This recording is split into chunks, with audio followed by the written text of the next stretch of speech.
আল্লাহর পথে জিহাদ এক নম্বর পয়েন্টে কথা চলছে। তার মানে ব্যাপারটা হলো আল্লাহ রাব্বুল আলামিন জাতির লোকদেরকে কি চমৎকারভাবে বক্তব্য দিয়ে শুনিয়েছেন। জাতির লোকেরা তোমরা একটি কথা আমার কাছ থেকে শুনে নাও। আল্লাহ বলেন ওয়ালা নাবলুওয়ান্নাকুম বিশাইইম মিনাল খাউফি ওয়াল জু'i ওয়া নাকসিম মিনাল আমওয়ালি ওয়াল আনফুসি ওয়াস-সামারাত ওয়া বাশশিরিস সাবিরিন। আর একটু জোরে কোন দেখি আল্লাহু আকবার। আল্লাহ রাব্বুল আলামিন কোরআন শরীফে বলছেন তোমাদেরকে ভয় ভীতি ক্ষুধা সন্তানাদি সম্পদের ক্ষতি তোমাদের শরীরের ক্ষতি জানমালের ক্ষতি দিয়ে আমি আল্লাহ তোমাদের পরীক্ষা করব জেহাদকারীদেরকে। শোনো শোনো বান্দারা, জীবন যদি দিতেও হয় আমার রবের পক্ষে কোরআনের পক্ষে যদি তোমরা থাকতে পারো, আল্লাহ রাব্বুল আলামিন সে কথাটাও কোরআন শরীফে বলছেন ওয়ালা তাহসাবান্নাল্লাযীনা কুতিলু ফি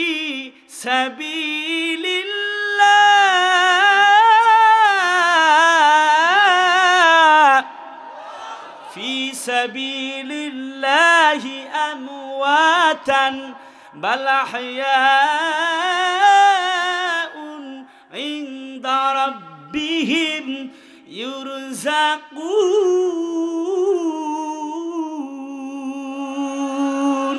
আল্লাহ বলেন তোমরা যদি শহীদ হয়ে যাও, আমার রাস্তায় যদি জেহাদকারী হয়ে যাও, এক নম্বর পয়েন্ট চলতেছে জেহাদকারী যদি হও আল্লাহর বন্ধু হবা।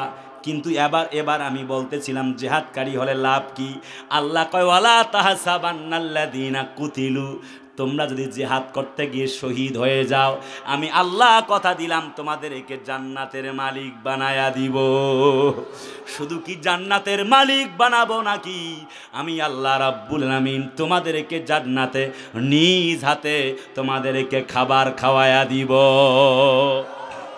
হযরত আব্দুল্লাহ ইবনে মাসউদ শহীদ, হযরত হানজালা শহীদ হয়ে গেলাম। হযরত আব্দুল্লাহ বিন জাহাশ বলেন আমি লক্ষ্য করে তাকায়া দেখলাম আমিরে হামজাকে ধরা হলো, তার কলিজা থেকে তার তার কলিজাটা বের করা হলো, বুকটা ফায়রা। আমিরে হামজার নাক কাটা হচ্ছে, কান কাটা হচ্ছে, আঙ্গুলগুলি কেটে কেটে টুকরা টুকরা করা হচ্ছে। হযরত আব্দুল্লাহ বিন জাহাশ রাসূলুল্লাহর একজন জলিলে কদর সাহাবী, তিনি বলেন আমি লক্ষ্য করে দেখলাম আমির হামজাকে জিজ্ঞেস করা হলো বলো তুমি মুহাম্মাদের কালিমা সারবা কিনা, কি জন্য ভাতিজার ইসলাম গ্রহণ করেছো, নয়া ধর্ম তুমি গ্রহণ করেছো, বলো তো বলো দেখি তুমি সারবা কিনা, কতক্ষণ পর সারবা এক্ষুনি বলো। আমির হামজার পা কাটা হচ্ছে, নাক কাটা হচ্ছে, কান কাটা হচ্ছে। আব্দুল্লাহ বিন জাহাশ বলে আমি কাছে থেকে থেকে শুনতে লাগলাম, আমি লক্ষ্য করতে লাগলাম, লুক অ্যান্ড অবজার্ভ, আমি দুঃখ করি নাই চিন্তাও করি নাই, আমি থাকতে লাগলাম দেখি তো নবীর চাচা কি বলে। জীবনটা চলে যায়। হযরত বিশ্ব নবীজির কাছে খবর চলে গেল আমির হামজা জমিন থেকে বিদায় নিয়েছেন, তার কলিজাটা টান দিয়ে ছিঁড়ে হিন্দা নামক কুলাঙ্গারের বাচ্চা তাকে জমিন থেকে বিদায় করেছেন।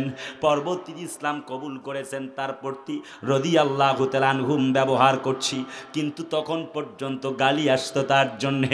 আল্লাহর নবীজির সাহাবীর তার চাচার কলিজাটা টান দিয়ে চিবিয়ে চিবিয়ে খাচ্ছিলেন। এমনি করে আব্দুল্লাহ বিন জাহাশ নবীর কাছে গিয়ে বললেন ইয়া রাসূলুল্লাহ, হে আপনি তো সেদিন আবু বকরের সামনে বলেছিলেন আবু বকর গো যদি তুমি জিহাদ করে শহীদ হয়ে আল্লাহর বন্ধু হতে পারো, কথা দিচ্ছি তুমি আল্লাহর জান্নাতের মালিক হয়ে যাবা। এই বক্তব্য শুনে আপনার চাচাজান আমির হামজা শহীদ হয়েছেন। ওগো নবীজি, আমি আব্দুল্লাহ বিন জাহাশ আপনার কাছে বলছি ওই স্থানে আমিরে হামজা না হয়ে আমি আব্দুল্লাহ বিন জাহাশের যদি হাত কাটা হতো, যদি পা কাটা হতো, যদি আমার কান কাটা হতো, যদি আমার নাক কাটা হতো, গো নবীজি আল্লাহর কসম করে বলি এর চাইতে বড় সৌভাগ্যবান আর কেউ হতো না। আল্লাহ নবীজির সামনে আমির হামজার লাশটা নিয়ে আসা হলো। নবীজির চোখ বেয়ে বেয়ে পানি বের হচ্ছে। নবীজি চিৎকার মেরে মেরে কাঁদতে লাগলেন, প্রাণের কলিজার টুকরা আত্মার আত্মীয় একমাত্র চাচার বিদায় নবীজির মনটা বড় খারাপ হয়ে গেল। নবীজি চিৎকার মরে কাঁদতে লাগলেন। আল্লাহ বলে, ও নবীজি তুমি কান্দো কেন? একটুকু তো চিন্তার কোনো কারণ নাই গো নবীজি। তুমি কি জানো না, ওয়াল মুস্তাযাফিনা মিনার রিজালি ওয়ান নিসাই ওয়াল বিলদান আল্লাযীনা ইয়াকুলুনা রাব্বানা আখরিজনা মিন হাযিহিল কারিয়াতি যালিমি আহলুহা ওয়াজআল লানা মিন লাদুনকা ওয়ালিয়্যাও ওয়াজআল লানা মিন লাদুনকা নাসীরা। তুমি কি পড়ো নাই সূরা নিসার ৭৫ নম্বর আয়াত? আল্লাহ বলেন, তোমাদের কি হয়েছে? ওমা লাকুম লা তুকাতিলুনা ফি সাবিলিল্লাহ, কি হলো যে তোমরা আল্লাহর রাস্তায় জিহাদ করো না? তোমার কি জন্যে মনটা খারাপ গো নবীজি?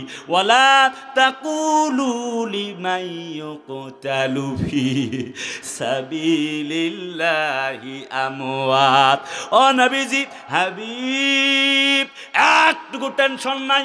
বাতিল সে দবনে ওয়ালে, बातिल से दबने वाले आया सेमा नहीं हम सब्र कर झुका है तू इम्तिहा हमारा। ओ नबी गो আবহমান কাল থেকে আজও পর্যন্ত বাতিল শক্তিরা ইসলামের পক্ষে বাধা হয়ে দাঁড়িয়েছে। তোমার চাচা বিদায় নিয়ে গেল, তুমি মনে করো ইসলামটা তোমার হয়ে গেল।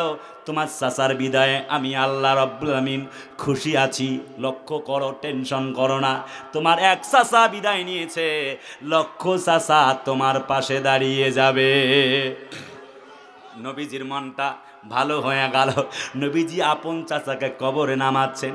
দেখেন, পা কাটা, হাত কাটা, নাকটা কাটা, কান কাটা। দয়াল নবীজি আমার কলিজার টুকরা নবীজি তার সঙ্গে থাকা কাপড় দিয়ে ঢেকে দিচ্ছেন। নবীজি আর ঘাস এবং গাছের লতা পাতা দিয়ে ঢেকে দিচ্ছেন। নবীজির চোখ বেয়ে বেয়ে পানি পড়ছে। জলিলে কাদের সাহাবী হযরত আব্দুল্লাহ বিন জাহাশ বলে, আমি লক্ষ্য করে তাকায়া তাকায়া দেখলাম নবীজির চোখের পানিগুলি তার চাচার এই গালে, ঠোঁটে আর মুখের উপরে পড়তেছে। হযরত আব্দুল্লাহ বিন জাহাশ বলেন, ইয়া রাসূলুল্লাহ হে, ইয়া হাবিব আল্লাহ হে, এই মুহূর্তে আমি লক্ষ্য করে মনটা বড় বেজার করে বলছি, আপনার চাচার চোখের ওপরে, মুখের ওপরে, ঠোঁটের ওপরে, গালের ওপরে আপনার দেয়া আল্লাহর পবিত্র নেয়ামতের চোখের পানিগুলি পড়তেছে। আল্লাহর কসম, আমির হামজার জন্যে জাহান্নামের আগুন হারাম হয়ে যেতেছে। ওয়াকানা হাক্কান আলাইনা নাসরুল মুমিনিন।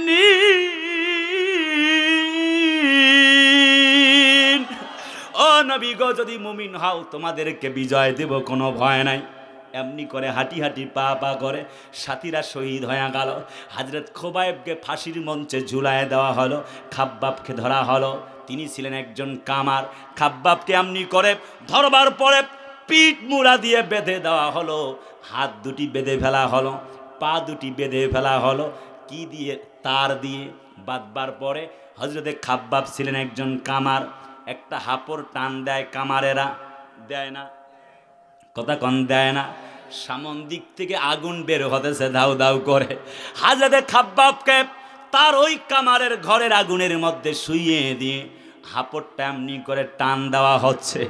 হযরত খাব্বাবের রক্ত আর গোশতগুলি পুড়ে গেল, দাড়িগুলি পুড়ে গেল, চুলগুলি পুড়ে গিয়ে চামড়াগুলি পুড়তেছে, রক্তগুলি ফুটে ফুটে এবার চামড়াগুলি ফুটে ফুটে পড়তেছে।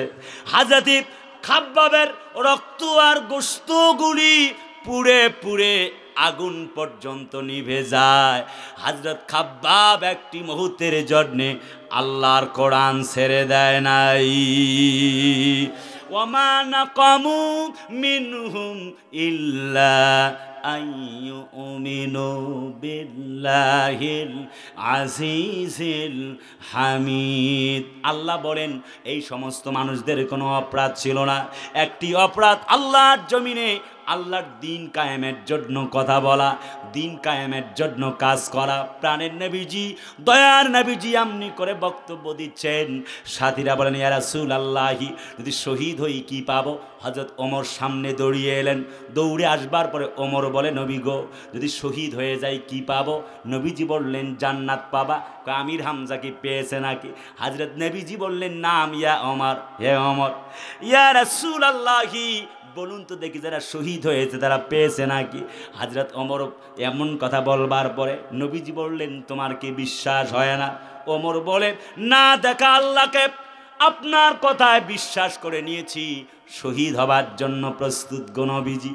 তবে জিজ্ঞেস করতে চাই, শহীদ হলে আমি কি পেয়ে যাব? নবীজি পড়লেন, কানাত লাহুম জান্নাতুল ফেরদাউসে নুজুলা। তাফসিরে ফি জিলালিল কোরআনে আল্লামা সাইয়্যেদ কুতুব শহীদ রহিমাহুল্লাহ বলেন, কানাত তাদের জন্য আছে, লাহুম মানে তাদের জন্য, জান্নাতুল ফেরদাউস মানে জান্নাতুল ফেরদাউস। হযরতে ওমর বলে, আর তৃতীয় কথা কি? নবীজি বললেন, তৃতীয় বলতে কোনো কথা নাই, এক শহীদ হলে জান্নাত, আর যদি কাফেরদের পক্ষে যুদ্ধ করো তাহলে জাহান্নাম, শয়তানের পক্ষ থাকলে জাহান্নাম। হযরত ওমর লাফ দিয়ে নাঙ্গা তরবারি বের করলেন, বললেন, ইয়া রাসূলুল্লাহি, কাফেরদেরকে এক্ষুনি আমি বিদায় করে দিব। আল্লাহি তাল্লাহি বিল্লাহে, আল্লাহর কসম করে বলি গো নবীজি, যেহেতু আল্লাহর জান্নাতে যাব শহীদ হবার কারণে, আর একটি মুহূর্ত দেরি করতে চাই না, আল্লাহর কালামের জন্যে শহীদ হয়ে মরে যেতে চাই। বন্ধুরা আমার, ও চুয়াডাঙ্গাবাসী, শেষ প্রান্তে কথা দাঁড়ানো, শেষ কথা চলছে। তার মানে হযরতে খাব্বাব আগুনে পুড়লেন, তবুও জীবন দিলেন, ঈমান দেয় নাই, আল্লাহকে ভোলে নাই। আরে কথা বলে না কেন? হযরত ওমর জীবন দিলেন, তাকে নামাজের মধ্যে থাকা অবস্থায় ছুরি পেটের মধ্যে ঢুকায়া শহীদ করে দেওয়া হলো। কালেমা ছাড়ে নাই। হযরতি আমাদের আল্লাহ নবীজির সাহাবীরা এমনি করে জীবন দিয়েছেন। এই পৃথিবীতে অসংখ্য মনীষীরা তাই জীবন দিয়েছেন। আপনারা একটা কাহিনী খুব লক্ষ্য করে শোনা লাগবে, লম্বা সময় কিন্তু বলবো না, শর্ট কথা, 3 ঘন্টার ওয়াজ 3 মিনিটে করে দিতে চাই। জামাল আবদে নাসের, মিশরের প্রধানমন্ত্রী, তিনি ধরলেন সৈয়দ শহীদ কুতুব, তিনি এক ফি জিলালিল কোরআন, কোরআনের তাফসীর লেখছে, ওই ব্যক্তিরে ধরলেন। ধরার পরে বললেন, বেটা বলো তো তুমি জেহাদের আয়াত বাদ দিবা কিনা, বই লেখা বন্ধ করবা কিনা, কিসের তোমার জেহাদ টেহাদ, ইসলাম কায়েম, দিন কায়েম, এই সকলকে বিশ্বাস করি না, বলো তুমি লেখা বন্ধ করবা কিনা আল্লাহর পথে। মিশরের ফি জিলালিল কোরআন কেতাবের লেখক, কোরআন শরীফের ব্যাখ্যাকারের লেখক, লেখকের নাম সাইয়েদে কুতুব শহীদ, তিনি বললেন, না ওয়াল্লাহি, যে আল্লাহর হাতে আমার প্রাণ, জীবন দিতে পারি, আল্লাহর কোরআন লেখা বন্ধ করতে পারি না। ধরা হলো, জেলে বন্দি করে দেওয়া হলো, ঘরবদ্ধ করে কিছুক্ষণ পরে পেটনি শুরু হয়ে গেল, শরীর থেকে রক্ত ঝরে, ইসলামকে ছেড়ে দেয় নাই, আল্লাহকে বন্ধুরূপে গ্রহণ করে জিহাদকারীদের অন্তর্ভুক্ত হয়েছেন কলমের মাধ্যমে। শুনতেছেন নাকি? কিছুক্ষণের মধ্যে একটা পাগলা কুত্তার দল তার জেলখানার ভেতরে ঢুকায় দিয়ে দরজা লাগায় দেওয়া হলো, জানালাটা খুলে ফাঁস দিয়ে একটু দেখা হবে কেমনে কি হতেছে, কিভাবে খাইতেছে। আল্লাহর বান্দা সাইয়েদে কুতুব শহীদ সেই আল্লাহর জেলখানার ভেতরে নামাজ আদায় করছে।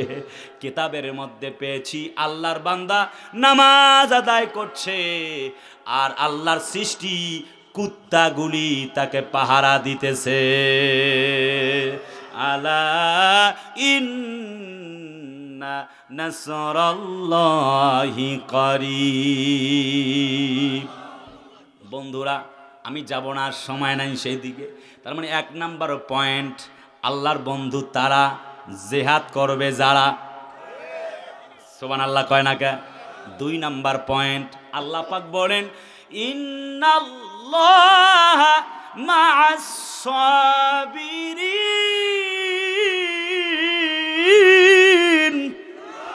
তার মানে সবরকারী যারা, আল্লাহর বন্ধু তারা। সুবহানাল্লাহ কয় না, শেষ কথা চলতেছে, একদম লম্বা না। তার মানে যুগে যুগে নবী আলাইহিমুস সালামগণ জিহাদ করেছেন, সবর করেছেন, জীবন দিয়েছেন, একটি মুহূর্তের জন্য আল্লাহর কোরআন ছেড়ে যায় নাই। সবর করেছেন সাথীরা, নবীরা, সাহাবে আজমাইনরা, আম্বিয়া আলাইহিমুস সালামেরা। সুবহানাল্লাহ বলতে ইচ্ছা করে না? আহা, হযরত নবীজি সাহাবী বেলালকে ধরে বলা হলো, তোমার সবরের একটু ধৈর্য নিতে, পরীক্ষা নিতে চাই। কয় নাও। উত্তপ্ত বালিকণ, আমি গিয়েছিলাম, খালি পায়ে হাঁটতে পারবেন না, শুইয়ে দিয়ে বড় বড় পাথর চাপা দিয়েছে। বেটা, তুই না বলছিলি খুব সবর করবি ইসলামের জন্য? হযরত বেলাল বলেছিলেন, শোনো, লাত মানাত উজ্জা দেবীর তোমরা গোলামি করো, তোমরা আমার ভাষা বুঝবা কেমনে? দুটি পাথর মাত্র তুলে দিয়েছ, এতটুকুতে তোমরা আমার সবরের পরীক্ষা নিতেছ।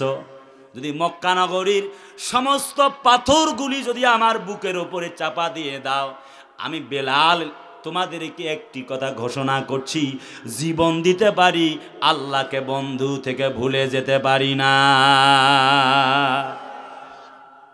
বুঝতেছেন? বুঝতেছেন? সবর কারে বলে? আরে আল্লাহ সবরের ব্যাখ্যা চলছে। আল্লাহ কি বলছে? ইসবিরু ওয়াসাবিরু ওয়ারাবিতু ওয়াত্তাকুল্লাহ। আল্লাহ কি বলছে? আর একটু নিচে যাচ্ছি। হযরত সুহাইব রুমি, তাকে সবরের পরীক্ষা নেওয়া হলো। এত এত সম্পদ, মক্কা নগরীর মধ্যে 10 জনের একজন। সুবহানাল্লাহ বলবেন না? সাহাবীর নাম সুহাইব রুমি। নবীজির হিজরতের কথা শুনে উনিও দৌড় মারছে, নবীজির দেখা করার জন্য মদিনায় যাবে। প্রায় 500 কিলোমিটার, কিছু কম। পথে ধরে ফেলছে কাফেররা। বেটা, হু আর ইউ? তুমি কে? What's your name?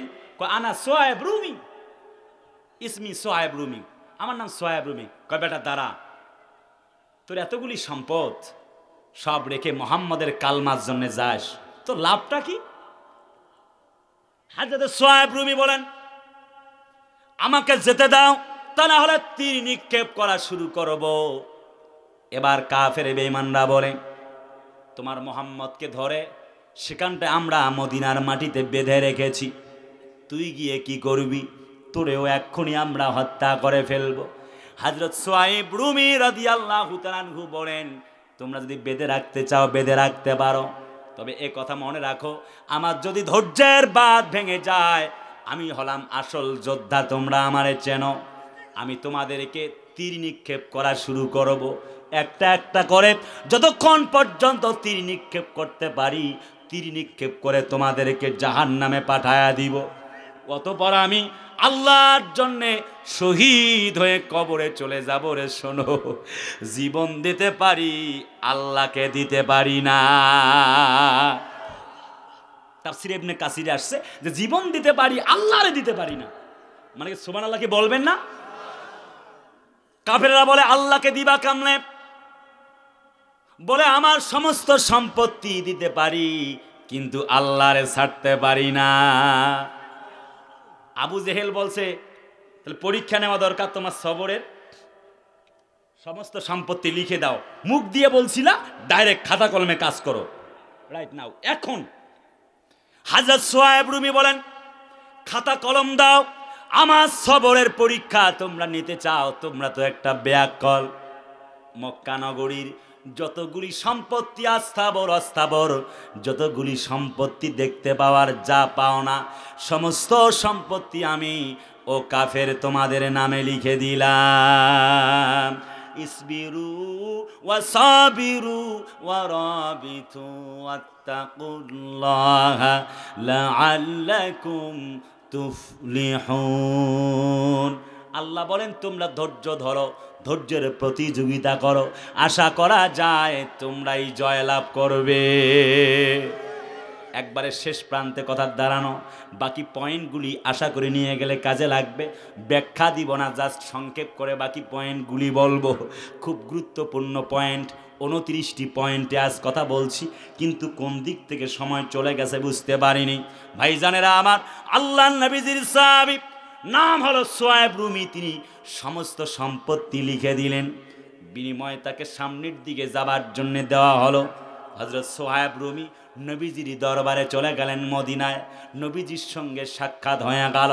সালাম দিলেন, ইয়া রাসূলুল্লাহি আমি সোহায়েব রুমি আপনার কাছে এসেছি। নবীজি বলে, তুমি 10 জনের মধ্যে একজন, তোমার সম্পদগুলি কি হয়ে গেল? কেমনে তুমি সবর করে আসলে? হযরত সোহায়েব রুমি বলেন, ইয়া রাসূলুল্লাহি দুনিয়া হচ্ছে ওয়ামাল হায়াতুদ দুনিয়া ইল্লা মাতাউল গুরুর।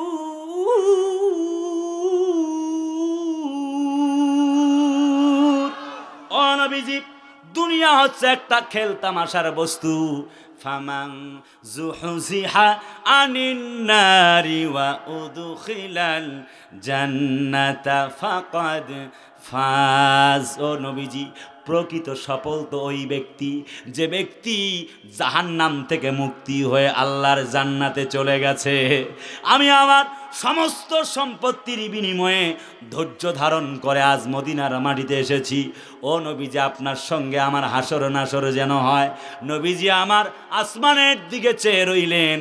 আল্লাহ রাব্বুল আলামিন সূরা হাসরের 9 নম্বর আয়াতে কারিমা তার জন্য নাজিল করে দিলেন, ওয়ামিনান নাসি মাইয়াশরি নাফসাহু বিতিগা আমারদাতিল্লাহ ওয়াল্লাহু রাউফুম বিল ইবাদ। আল্লাহর কাছে ওই সকল ব্যক্তি প্রিয় যারা তাদের জান এবং মাল আল্লাহ রাস্তায় ব্যয় করবার পরে আল্লাহর জমিনে আল্লাহ দ্বীন কায়েম করবার জন্যে ধৈর্য ধরেছে, সংগ্রাম করেছে, জীবন দিয়েছে, ওই ব্যক্তিগুলি আল্লাহর কাছে পুত পবিত্র হয়ে গেছে। হযরতে জিবরিল আমিন আসছেন একবার ইব্রাহিম নবীর সঙ্গে কথা বলছেন, আপনি কি চান? হযরত ইব্রাহিম নবী বলেন, আমি মৃত্যুকে একটু দেখতে চাই। সুবহানাল্লাহ কোন? শেষ দিকে কথা চলছে। খুব বিরক্ত আপনারা আছেন? যেহেতু আসছি কষ্ট করে, এই তো 2-3 মিনিট পয়েন্টগুলি জাস্ট আপনাদেরকে বলে বিদায় নেব। ভাইজানেরা, একটি পর্যায়ে ইব্রাহিম নবী বলে, আপনি মৃত্যু দেখতে চান? বলে হ্যাঁ। আচ্ছা, আল্লাহর কাছে চলে গেছেন জিবরিল আমিন। আচ্ছা, আমি আজরাইলকে অর্ডার দিচ্ছি, আজরাইল যাও তো। চলে আসছেন। মৃত্যুর এমন ভয়ঙ্কর রূপ, চোখে, নাকে, মুখে, নখের আগা দিয়ে অগ্নি স্ফুলিঙ্গ বের হচ্ছে। হযরত ইব্রাহিম নবী দেখে হঠাৎ বেহুশ, তিনি বেকারার হয়ে গেলেন, ধৈর্য ধরতে পারছেন না। আল্লাহ ওহী করলেন, টেলিফোন করলেন, শোনো ইব্রাহিম, ভয় পেও না, যে ব্যক্তিগুলি সবরকারী হবে আমি আল্লাহ তাদেরকে মাফ করে জান্নাতের মালিক বানায়া দিব। ইয়া আইয়াতুহান নাফসুল মুতমাইন্না, জোরে কন্না আল্লাহু আকবার। আল্লাহ পাক বলে, ওহে বিশ্বস্ত আত্মা, আসো আল্লাহর জন্যে তুমি আসো, এক মুহূর্ত দেরি করবার কোনো দরকার নাই। সেই ইব্রাহিম নবীকে আল্লাহ সবরের পরীক্ষা নিলেন আগুনে ফেলবার মধ্য দিয়ে। কাহিনী আপনাদের জানা, 40 দিন আগুনে ছিলেন, ধৈর্য ধরলেন আল্লাহর উপরে। অবশেষে আল্লাহ আগুনকে ফুল বাগান বানিয়ে দিয়েছেন। কথা বলে না, আজ ভি হো ইব্রাহিম কা ইমা পয়দা আপকার শক্তি হে এক আন্দাজে গুলিস্তা পয়দা। মুসার মতো ইমান হলে রাস্তা হবে সাগর জলে, নবী ইউসুফের মতো ইমান হলে একে একে দরজা খোলে। নবী ইব্রাহিমের মতো ইমান যদি আজও কোথাও থাকে বিদ্যমান, করতে পারে অগ্নিকুণ্ডে খুবসুরত এক ফুল বাগান। বলেন, আমরাও সেই ইব্রাহিমের মতো ইমান আনতে চাই কি চাই না? কথা বলে না, চাই কি চাই না? হযরত ইউসুফ নবীর মতো ধৈর্য ধরতে চাই কি চাই না? 7টি বছর জেল খাটালেন। তিনি বললেন, ক্বালা রাব্বি সিজনু আহাব্বু ইলাইয়া মিম্মা ইয়াদউনানি, তিনি বললেন, অবৈধ নারীর সঙ্গে মেলামেশা করার চেয়ে আমার জন্য জেলখানায় ভালো। আল্লাহ বলছে, ওমা উবারিউ নাফসি, শোনো, তুমি তোমার আত্মাকে কন্ট্রোল করে নিয়েছো, ধৈর্য ধারণ করেছো। আল্লাহ পাক বলেন, যখন 10 ভাই মিলে তাকে কূপের মধ্যে ফেলে দিল, আল্লাহ ধৈর্যের কারণে তারে হেফাজত করলেন। জিবরিল আমিনকে পাঠালেন, সিদরাতুল মুনতাহা থেকে আসলেন, একটি পাথর তার নিচে দিলেন, আমি বলবো সময় নাই। অবশেষে যখন একবার কেনান থেকে খাবার নিয়েছেন, দুর্ভিক্ষ হওয়ার কারণে একবার দিয়েছেন, সংক্ষেপ শুধু সামারাইজ বলতেছি, দ্বিতীয়বার খাবার জন্য নিয়ে গেছেন সালাসট বস্তা নিয়ে খাবার নেওয়ার জন্য। ইউসুফের 10 ভাই চলে গেছে, এক ভাই বনিয়ামিনকে রেখে গেছে বাড়িতে বাবার খোঁজ খবর নেওয়ার জন্যে। বাবা তাকে দিতে চায় নাই, যে আমার এক ছেলেকে তোমরা বলেছো বাঘে খেয়েছে। একটি পর্যায়ে 10 ভাই যখন চলে গেছেন, বন্ধুরা আমার, এবার যখন যায় খাবার দিয়েছে, তৃতীয়বারের জন্য শর্ত দিয়েছে, তোমরা কয় ভাই? তারা বলেছে 12 ভাই। বলে তাহলে আর 2 ভাই কোথায়?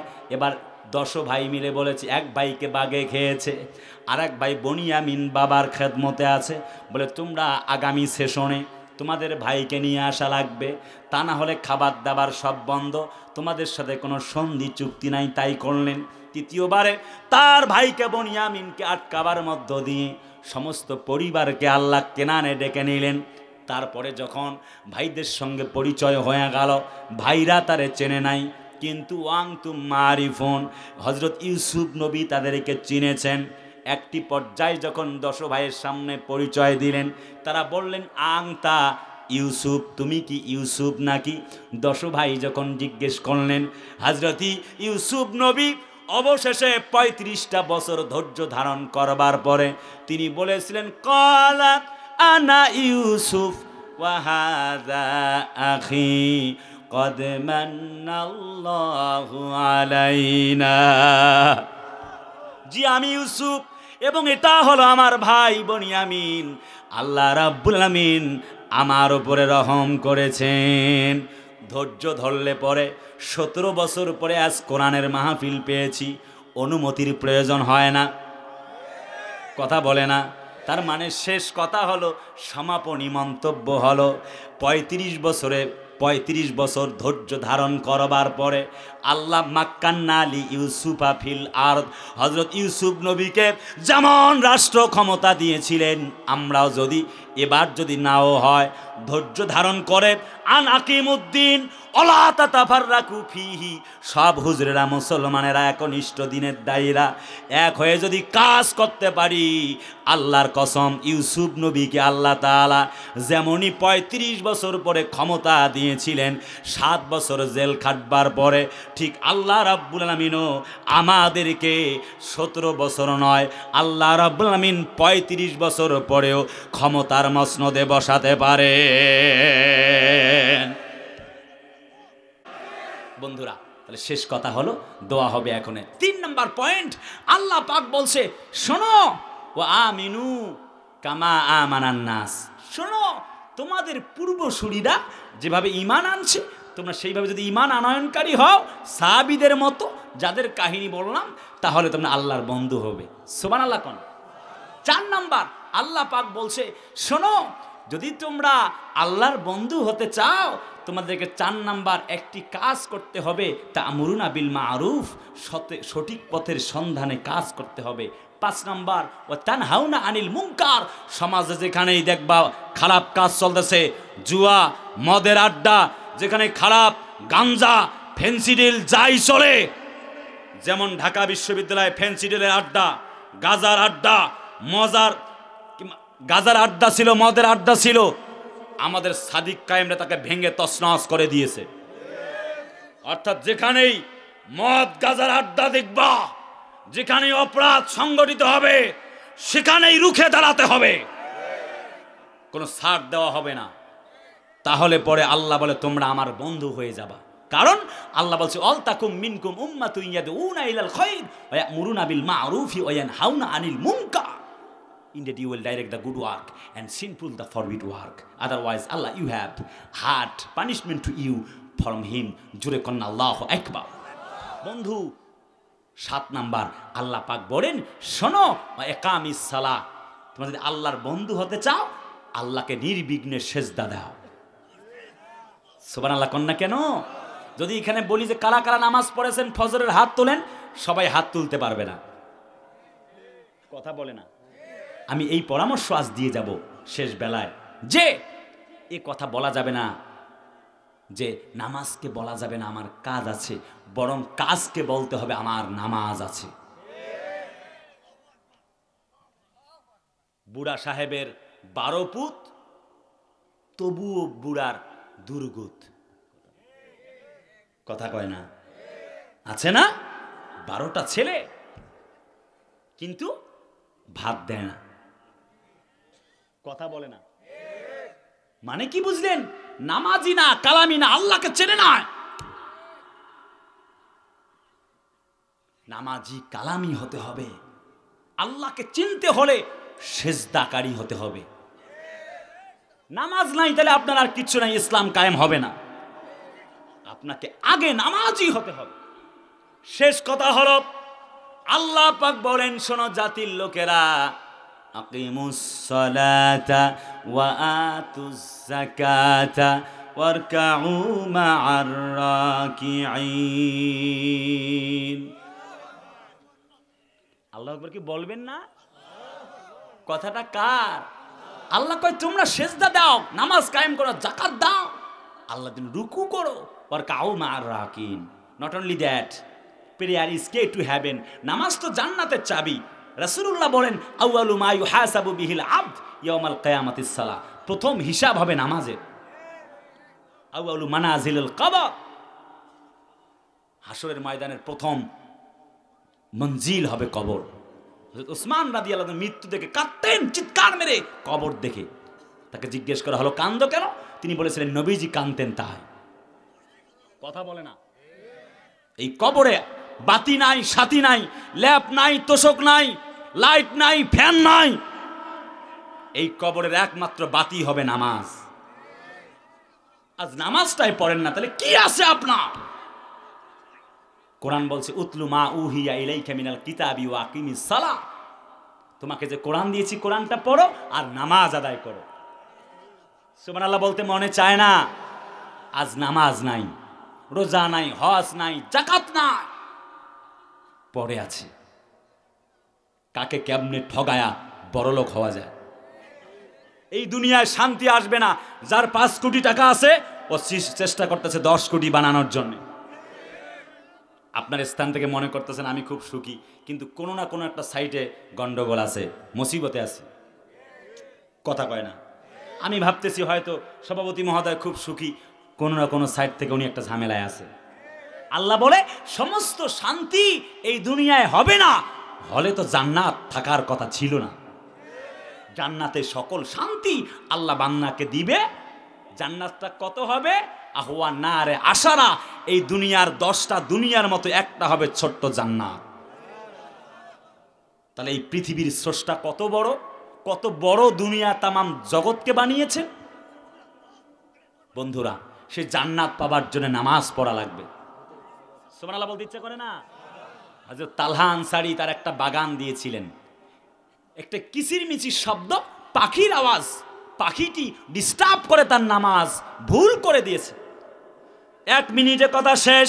হযরত তালহা আনসারী বলেন, ইয়া রাসূলুল্লাহ, যেহেতু আমি আমার পাখির কিচিরমিচিরের কারণে আমার নামাজ ভুল হয়ে গিয়েছে গো নবীজি, আল্লাহর কসম ওই পাখির কারণে যেহেতু নামাজ ভুল হয়েছে, খেজুর বাগানের কারণে, আমি নবীজি গো শোনেন নবীজি, আমি তো ইসলামকে, কোরআনকে, আল্লাহর দ্বীনকে, নামাজকে এত পরিমাণ বেশি ভালোবাসি, আমার জীবন যেতে পারে, আল্লাহর নামাজ ছাড়তে পারি না। যেহেতু খেজুর বাগানের কারণে পাখি এসেছে, পাখি আসবার কারণে নামাজ মিস হয়েছে, আল্লাহর কসম আমি আর এই নামাজ মিস করতেও চাই না। এই খেজুর বাগানটা আল্লাহ রাস্তায় সদকা করে দিলাম। 8 নাম্বার পয়েন্ট, আল্লাহ পাক বলছে, শোনো, বিররুল ওয়ালিদাইন, পিতামাতার সেবা করবে। ওই যে একটু আগে বললাম 12টা ছেলে, মানে 12 পুত, তবুও ওনার দুর্গতি। কারণ কি? সন্তানরা ভাত দেয় না। কথা কয় না?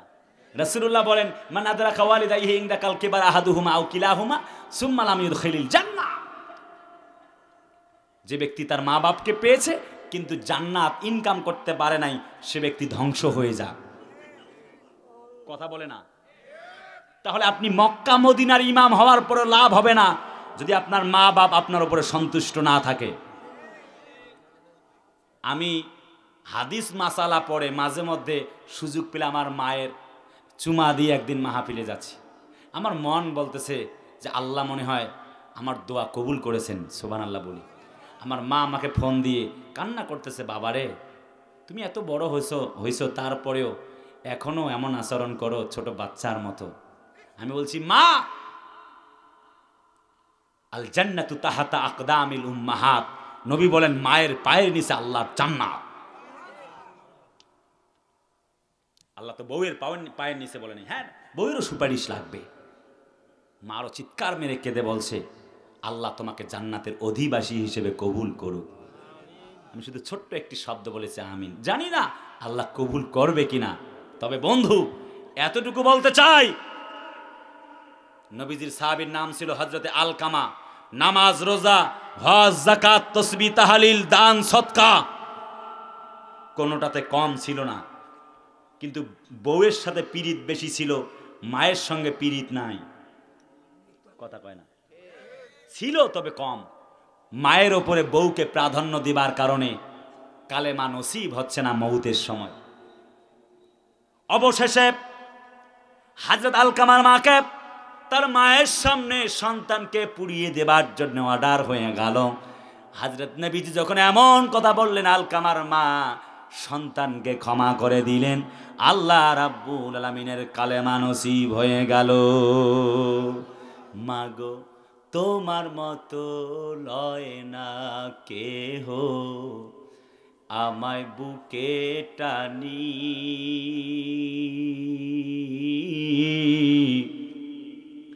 আঁচল দিয়া মুছে না কে,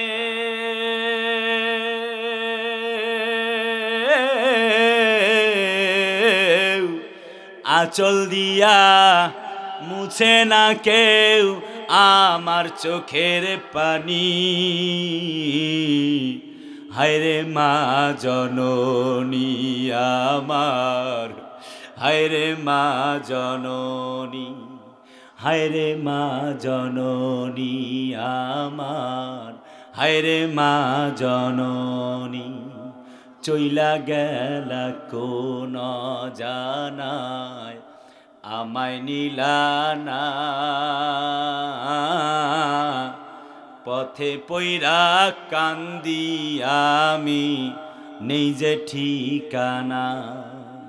চইলা গেলা কোন জানায় আমায় নিলানা, পথে পইরা কান্দি আমি নেই যে ঠিকানা। জীবন আমার যাইব কেমনে,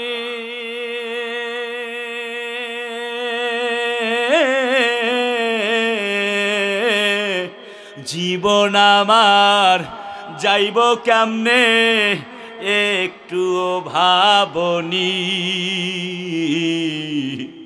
হায়রে মা জননী আমার, হায়রে মা জননী, হায়রে মা জননী আমার, হায়রে মা জননী। লিল্লাহে তাকবীর। 25 বছরে তো এই যুবক, কথা শেষ, 25 বছরে তো এই যুবক তার মায়ের সাথে দ্বন্দ্ব লাগে নাই। 26 বছরে পড়ছে আর বিয়ে হলো, তাওয়াইর বেটি আসছে আর গন্ডগোল শুরু হয়ে গেছে। কথা বলে না কেন? যেই মেয়ে, যেই বোন, যেই ভাবি যান, পর্দার আড়ালে আছেন ভালো করে শোনেন, যেই মেয়ে, যেই ভাবি যান, যেই বোন তার শাশুড়ি আম্মাকে নিজের মায়ের মতো, শ্বশুরকে বাবার মতো শ্রদ্ধা করতে পারে না, আল্লাহর কসম আপনারা ধ্বংস হয়ে যাবেন।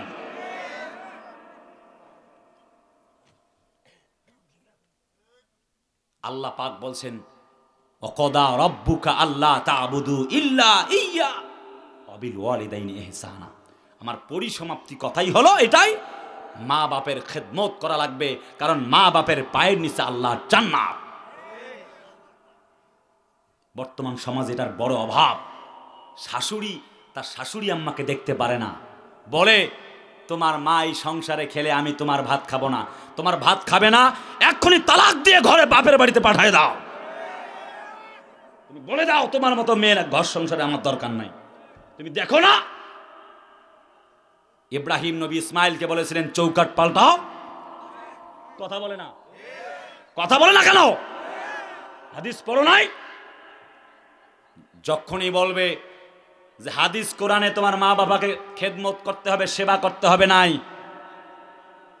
তখন একটা কৌশল অবলম্বন করবেন যে হাদিস কোরআনে তো অনেক কিছু আছে, তোমার একটা সঙ্গী বানায় নিয়ে আসি, সতীন, একসঙ্গে থাকবা, দেখবেন সব টাইট একদম একদম সোজা হয়ে যাবে তারের মতো। যে হাদিস কোরআনে ওটা নাই তাহলে মানবা না, তাহলে এটা আছে এইটা মানো। কথা কয় না কেরে ভাই? এটা কইলেন না, তাহলে আবার মা বোনরা আমার উপরে খেপে যাইব গা।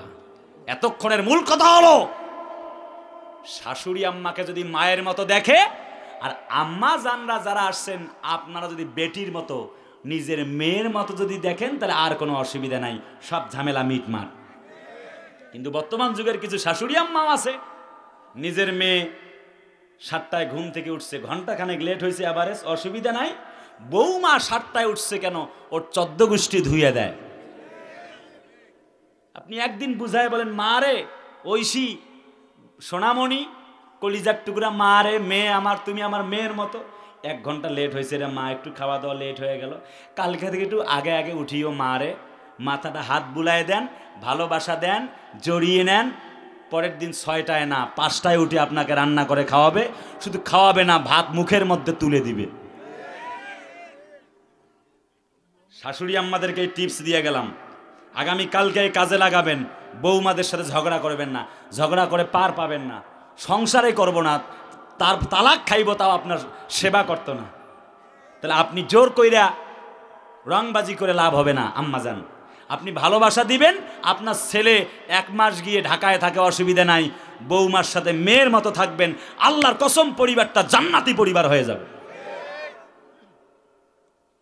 আল্লাহ তাআলা আমাদেরকে তৌফিক দান করুক। 29টা পয়েন্টের মাত্র 8টা কইছি, কথা তো আরো অনেক লম্বা ছিল। আজকের মতো এখানে বিদায়। এখন দোয়া হচ্ছে। Everybody please keep silent, everybody sit down please, সবাই বসুন। মা বোনদের জন্য আজকে কথা বলার নিয়ত করছিলাম, কোন দিক দিয়ে 2 ঘন্টা পার হয়ে গেছে খেয়ালই করি নাই। এখন দোয়া হচ্ছে, আর সামনে বাড়ানো যাবে না। বন্ধুরা আমরা আবার চলে যাব আগামীকাল প্রোগ্রামে সিরাজগঞ্জের উদ্দেশ্যে, আর দেরি করা যাচ্ছে না, এক্ষুনি দোয়া হচ্ছে। দাঁড়ানো ভাইরা বসে পড়ুন। আল্লাহুম্মা সাল্লি আলা সাইয়্যিদিনা ভাইরা বসুন। আল্লাহুম্মা সাল্লি।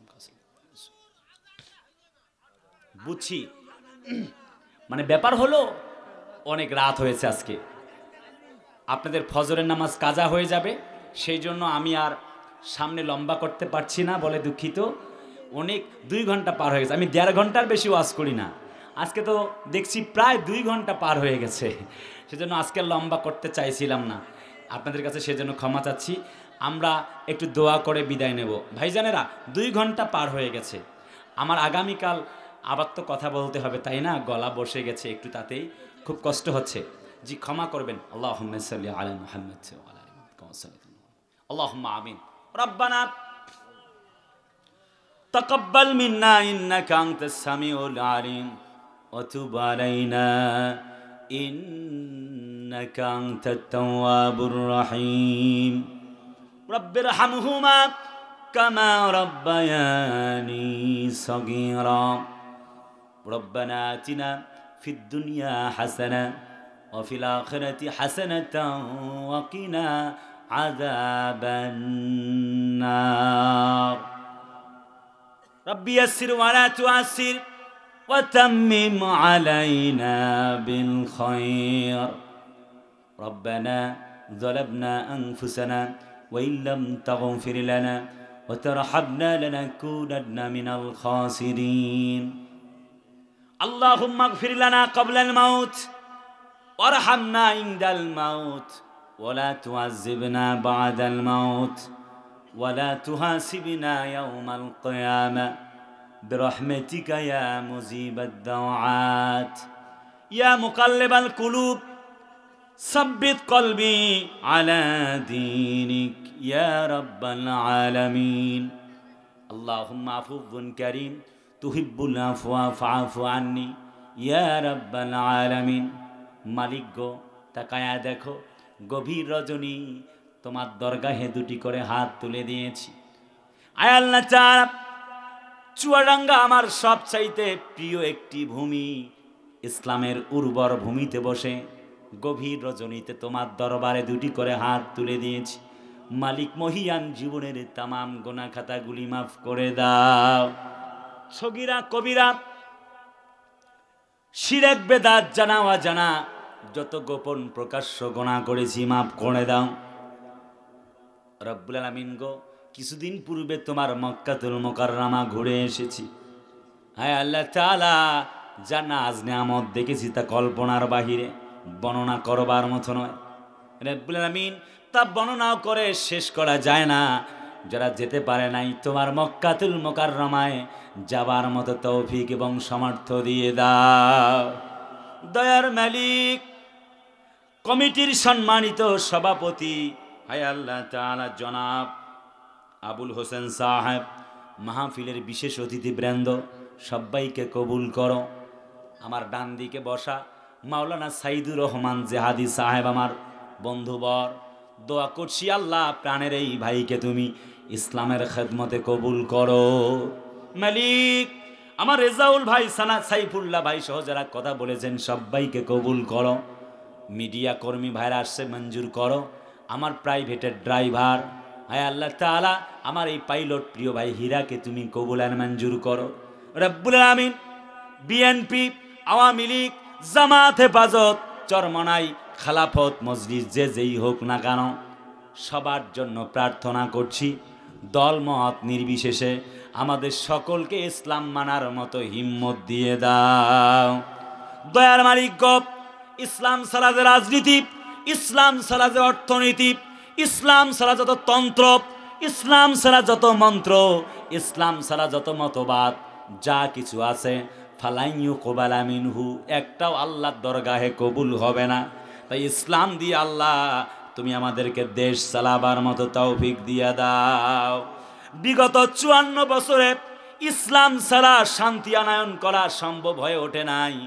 জেনা বন্ধ হয় নাই, বেবিচার বন্ধ হয় নাই, চুরি ডাকাতি চামারি চান্দাবাজি বন্ধ হয় নাই।